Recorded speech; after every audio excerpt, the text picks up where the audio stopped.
The rain arrived sooner than anyone expected, starting as a light mist and slowly building into a relentless downpour by nightfall. In the small town of Brookpine, rain had a way of changing everything: the atmosphere, the colors of the streets, even the softness in people's voices. But for Emily Carter, this rain would become something far more significant. Something she would carry with her forever. Emily was 28, a school counselor who spent her days guiding students toward their futures, while quietly feeling unsure about her own. Her life had been stable for years, orderly, routine, almost neat. People described her as calm, dependable, responsible. At times, she wondered if those words were simply gentle ways of saying her life lacked anything remarkable. It turned out that one single night was enough to rewrite everything. She had stayed late at the school that evening, organizing files for an upcoming parent meeting. When she finally finished, she gathered her belongings, shut off the lights, and stepped into the hallway. The building was silent except for the rhythmic tapping of rain against the windows.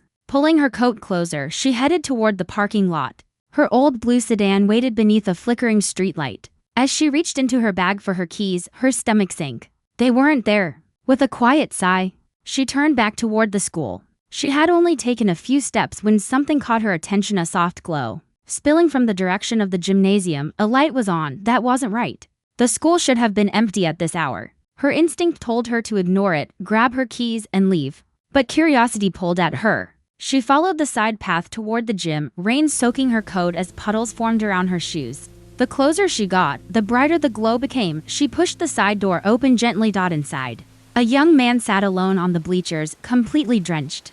His hood was pulled low, his shoulders shaking. Emily recognized him immediately. It was Noah Price, a senior at Brookpine High, quiet and withdrawn. The kind of student who blended into the background without effort. She knew him from counseling sessions. He lived with his grandmother, the only family he had left after losing his parents years ago. Noah, Emily said softly. He jolted, lifting his head with wide, startled eyes. He wiped his face quickly, but she could see the tears he hadn't managed to hide. Ms. Carter, he said, his voice unsteady. I didn't think anyone was here. Emily approached slowly, careful not to overwhelm him. You're not in trouble, she reassured him. I just wanted to check if you're okay. It's late, and this weather isn't safe, he swallowed, struggling to find his words. I just needed somewhere to think. She sat a few steps away, leaving him space.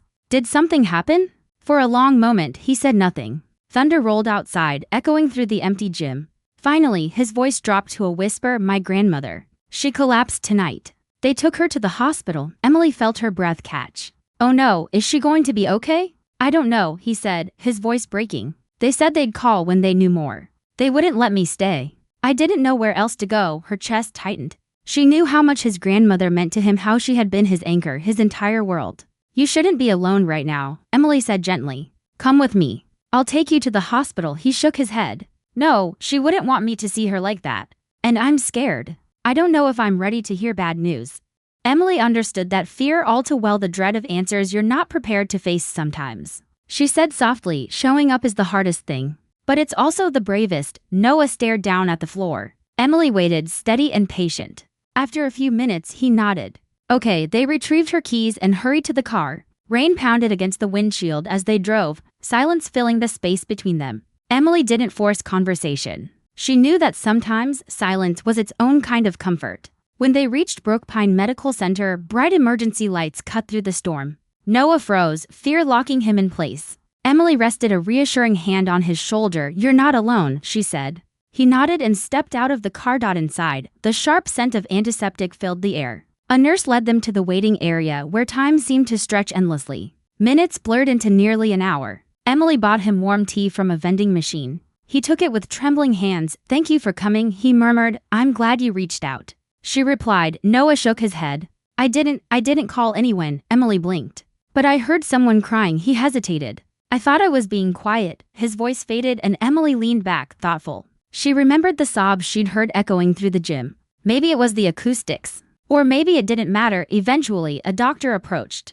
Noah stood instantly and Emily rose beside him. Your grandmother is stable, the doctor said with a small smile. Her blood pressure spiked, but we treated it. She'll need monitoring and rest, but she's going to be fine. Noah collapsed into a chair, covering his face as relief washed over him. Emily felt her own shoulders loosen. Can I see her? He whispered. Of course. Emily waited in the hallway as Noah went in.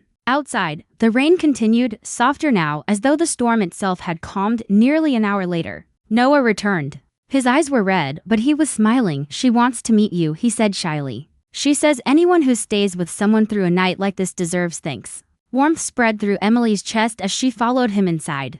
Mrs. Sylvia Price lay resting but awake, her presence gentle yet strong. "You must be Emily," she said, reaching for her hand. "Thank you for taking care of my boy. He's wonderful," Emily replied. "I'm just glad he's safe." Sylvia squeezed her hand. "It only takes one night to change a life. One night of kindness." Emily felt the truth of those words settle deep within her. In the hallway, Noah walked beside her, calmer now. "Miss Carter," he said quietly, "I know I'm just a student, but tonight, I don't think I would have made it through without you. You're stronger than you realize." Emily said, "I just walked with you." "No," he replied. "You showed up." Something shifted inside her, something soft and profound. When they stepped outside, the rain had stopped. The clouds parted, revealing a thin slice of moonlight. Noah looked up and breathed deeply. "I'm going to be okay." Emily nodded. "Both of you will." She drove him home, watching as he thanked her once more before disappearing inside. As she drove away, Emily realized the night had changed her too. Brookpine had always felt ordinary, predictable. But now she knew that even the quietest lives could hold deep meaning when someone chose to care. The next morning, she woke with a clarity she hadn't felt in years. She made breakfast, opened the curtains, and thought about the students who passed through her office every day, about the unseen struggles they carried. That night had shown her how powerful unseen moments could be, how small acts could ripple outward, how showing up mattered more than words. A week later, Noah's grandmother returned home. Noah stopped by Emily's office with a handwritten card in blue ink. "You helped me find courage. Thank you for being there when everything felt dark." Emily read it twice, her breath catching softly. The rain had passed, but its mark remained. Later that afternoon, she stood outside the school, watching students laugh, rush to practice, and greet one another. Life moved forward. But she knew now without doubt that it only took one night to find purpose, to connect, to understand the quiet power of compassion. That night would stay with her forever, healing, unforgettable, and deeply human.